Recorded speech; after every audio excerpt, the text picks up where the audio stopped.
Did you know that 4 out of every 10 non-Christians said that they avoid churches because of negative past experiences within the church?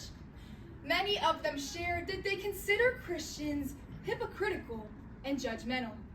People seem to like Jesus, they just don't like Christians. Why is this? A couple months ago, I got my first job.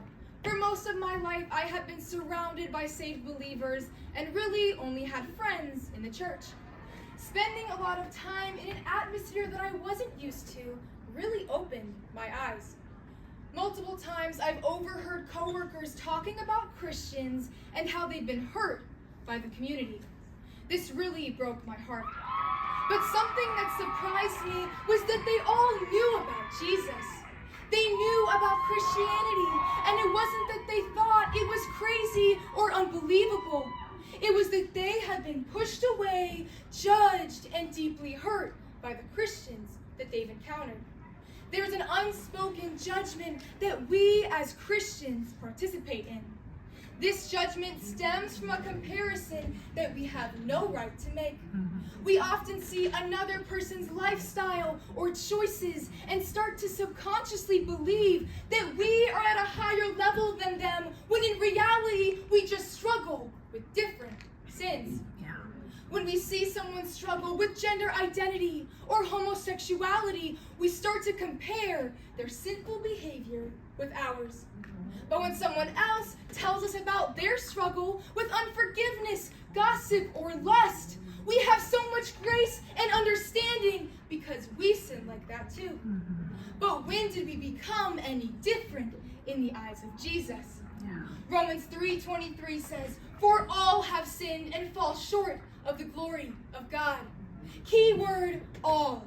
We tend to push others away from Christianity and out of the church because we consider them not worthy or too dirty. When did we become worthy of judging? Matthew 7:3 says, "Why do you look at the speck of sawdust in your brother's eye and pay no attention to the plank in your own eye?" We can't continue to let this be how the world views the church, all because we haven't been good stewards of the name we claim to live by. So what does this mean for us right now?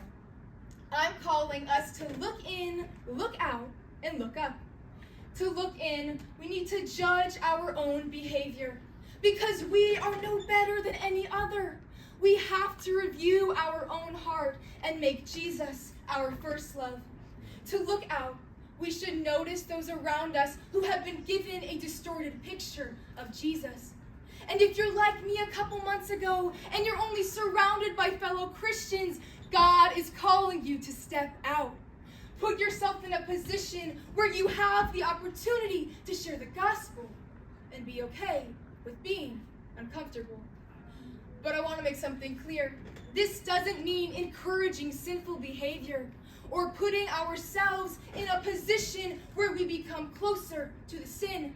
It means we love someone despite their confusion. We love them, period. And lastly, to look up, we can look to the Father. He loves your enemy just as much as he loves you. And he trusts us. He trusts us with his reputation. So let's keep in mind how we portray him. So I challenge you to take action rather than pushing someone out because they seem like they have problems too big for you. Let's build trust and call them higher, not out of judgment, condemnation, or comparison, but out of sincere and genuine adoration for the child of God that they are. We should not be hateful, but call them higher. We should not guilt them, but guide them. Ephesians 4:32 says, "Be kind and compassionate to one another, forgiving each other just as Christ forgave you." We are being called to initiate a change that the Christian community desperately needs to make. Are you willing to look in, look out, and look up? Who's God calling you to see today?